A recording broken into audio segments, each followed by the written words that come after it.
친구들 안녕. 오늘은 역사 이야기가 바탕이 되는 한자성어를 살펴볼까 합니다. 지난 시간에 간단하게 중국의 역사를 살펴보았는데요. 지도를 통해서 춘추 시대의 이야기만 간략하게 한번 다시 살펴볼게요. 자, 춘추 시대의 지도입니다. 주나라 다음이 이제 춘추 전국 시대라고 선생님이 이야기했죠. 그 중국을 통일한 진나라 이전의 시대죠. 춘추 전국 시대인데 주나라 왕조가 수도를 옮기고 나서 그때부터 이제 동주 시대를 우리는 춘추 전국 시대로 나뉘어요. 그리고 요 춘추 전국 시대 때 그 앞에 있는 춘추 시대를 살펴볼게요. 여기 지도 보이나요, 여러분? 그럼 이 지도상에서 오나라, 월나라가 있어요. 두 나라는 국경선을 마주하고 있어요. 불행히도 이 두 나라는 엄청 사이가 안 좋은 거예요. 이 두 나라의 일화가 담긴 한자 성어가 두 가지가 있는데 오늘 두 가지를 이야기해주고 싶은데요. 자, 한번 주의 깊게 들어볼까요? 선생님이 간략하게 있었던 사실을 이야기할게요. 오나라에 여기 오나라에 선생님이 이미지를 가져왔는데 함녀라는 사람이 있었어요. 이 함녀라는 사람이 월나라를 공격했답니다. 여기 월나라를 공격을 한 거예요. 그래서 오나라의 함녀는 부상을 당하고 죽음을 맞이하게 되죠. 그 오나라의 함녀의 아들이 아버지의 그런 죽음에 대한 복수를 하기 위해서 또 아버지가 월나라를 복수하라고 유언을 하게 됩니다. 그 아들이 그 복수하는 마음을 잊지 않기 위해서 가시가 돋친 그런 장작 위에서 잠을 자면서 그 항상 복수에 대한 마음을 놓지 않는 거예요. 그런데 이 월나라의 왕인 부차가 복수 준비를 하고 있다는 이야기를 듣고 여러분 미안해요. 그 월나라가 오나라의 부차가 복수 준비를 하고 있다는 이야기를 듣고 오나라를 공격하기로 결심을 합니다. 뭐시? 오나라에서 날 복수하겠다고? 그럼 미리 내가 처단을 해주지. 이렇게 한 거죠. 그런데 월나라가 패하고 맙니다. 그래서 월나라의 왕이 포로가 됩니다. 그런데 불행 중 다행으로 겨우 포로가 된 월나라의 왕이 탈출을 하게 되죠. 그 월나라의 왕은 탈출을 하고 나서 쓰디쓴 쓸개를 걸어두고 핥으면서 그 쓴맛을 몸으로 새기면서 복수를 또 다짐했다고 합니다. 그래서 20년 후에 오나라를 다시 정복했다는 이야기. 여러분, 오나라랑 월나라가 얼마나 사이가 안 좋았게요. 그래서 우리는 한자 성어가 하나 있어요. 이 월나라와 오나라가 이런 나룻배를 같이 탔다고 생각을 해보세요, 여러분. 오월동주. 오나라 할 때 오자고요. 월나라 할 때 월자고 같을 동, 배, 주자입니다. 천하의 원수와 같은 오나라와 월나라 사람이 같은 배를 탔다면 어떻게 해야 되죠? 이 상황은 어떨까요, 여러분? 자, 그러면 친구들에게 묻고 싶어요. 원수가 외나무 다리에서 만났다. 이 상황과 5월 동주가 같은 상황인가요? 조금은 다를 것 같아요. 원수가 외나무 다리에서 만났다는 것은 서로 엇갈릴 수 없는, 양보할 수 없는 상황에 다다랐다는 것이고, 5월 동주는 서로 적의를 품은 사람이 한자리에 있게 된 경우, 어쩔 수 없이 서로 협력을 해야 되는 경우를 우리는 5월 동주라고 합니다. 자, 정말 사이좋지 않은 두 친구가 한 팀이 됐어요. 그럼 우린 이야기할 수 있겠죠. 5월 동주로구나. 여러분, 5월 동주 이해가 되나요? 자, 요때 하나의 한자 성어가 더 있어요. 선생님, 아까 그림 가져왔던 거 보이죠? 오나라랑 월나라.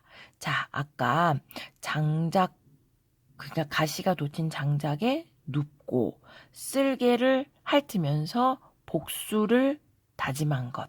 뭐였죠?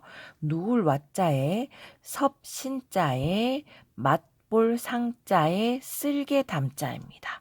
와신상담이라고 하면 온갖 괴로움을 참고 복수를 맹세한다는 뜻입니다. 와신상담. 이 한자 성어도 오나라 월나라에 얽힌 이야기랍니다. 자, 오늘의 마지막 한자 성어 지록 위마입니다. 가리킬 지자에 사슴록 델위 말 맞자입니다. 직역을 하게 되면 사슴을 가리켜서 말이라고 한다는 뜻입니다. 사슴을 가리켜서 말이라고 하는데 이것이 가리키는 깊은 뜻은 무엇일까요? 여기서 선생님이 파워포인트 만든 자료에서 보면 윗사람을 농락해서 권세를 마음대로 휘두름이라는 뜻인데 여러분 이 한자 성어에 얽힌 이야기를 살펴볼까요? 이 그림은 진시 왕제가 온 나라를 중국을 통일하고 온 나라를 호령하던 시대 다음에 이세 황제 시대의 모습입니다. 진시 왕제의 원래 태자인 부소가 이제 환관 내시라고 할 수 있나요? 환관에게 죽음을 당하고 이세 황제로서 어리고 약한 호해가 자리를 잡게 됩니다. 어린 호해가 황제가 되자 황관 조고는 자신이 모든 권력을 장악한 뒤에 호해 앞에서 모든 나라의 정치의 중심에 서게 되죠. 그 초반에 이제 황관 조고가 사슴을 가지고 와서 호해 앞에서 자, 황제시여 말을 바치옵니다. 이렇게 이야기합니다. 어린 황제도 저것이 말이 아니라 사슴이라는 것을 알고 있겠죠. 그러면서 호해가 생각합니다. 저것은 사슴인데 어찌 말이라 하는가? 황관 조고가 소리내어 묻습니다. 신하들은 들으시오. 이것이 말이 아니오? 황관 조고의 권력이 무서웠던 신하들은 황관 조고의 말에 고개를 끄덕이며 그렇다고 이야기합니다. 단 그것이 아니라고 이야기한 몇몇 신하들은 황관 조고에 의해서 죽음을 당하게 됩니다. 자, 이런 일화에서와 같이 무언가 윗사람을 농락할 때 우리는 지록위마라는 한자 성어를 씁니다.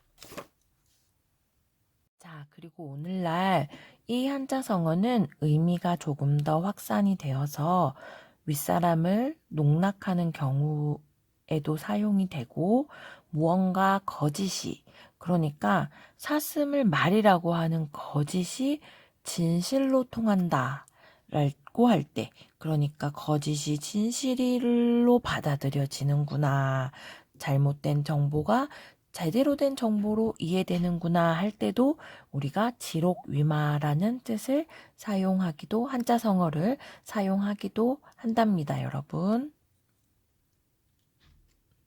자, 역사에 조금씩 관심을 가져보면서 역사 소설이나 역사 드라마를 조금 귀 기울여서 정성껏 살펴보는 건 어떨까요? 선생님이 여러분에게 꼭 추천합니다. 그리고 역사와 관련된 영화를 보고 나서 그 시대적 배경이나 역사적 사실을 좀 더 정확하게 살펴보는 것도 좋은 우리에게 앞으로 좋은 밑거름이 될 수 있다고 여겨집니다. 여러분, 선생님이 요즘 감동적인 스토리텔링이라는 연수를 받고 있어요. 온라인을 통해서 연수를 듣고 있는데 미션, 비전, 골에 대해서 그 정확한 의미를 살피고 선생님 스스로도 미션, 내적인 동기와 어떤 큰 무언가가 될 것인지 비전을 갖고 그 축구의 골대에 골을 넣는 것처럼 하나하나 단계를 쌓아가는 골을 무엇으로 할지에 대해서 이야기를 듣고 선생님도 고민을 하고 있답니다. 자, 여러분, 선생님이 이렇게 연수를 들으면서 생각을 해봤어요. 2학년 친구들이 등교를 하면 자소서를 쓰고 싶어 하는 친구들에게 이런 질문을 통해서 자소서를 쓰는데 도움을 줄 수 있지 않을까 생각을 해봤답니다. 자, 등교하기 전까지 자소서를 써보는 건 어떨까요, 여러분? 그리고 등교를 하고 나서 여러분들의 이야기를 들려주면 선생님이 여러분의 이야기에 귀 기울일게요. 그리고 여러분의 이야기가 좀 더 매끄럽게 이어질 수 있도록 글 쓰는 걸 조금 도와줄까 요즘 생각하고 있어요. 그래서 관심 있는 친구는 자기소개서 쓰기를 도전해 보길 추천합니다. 자, 오늘은 여기까지.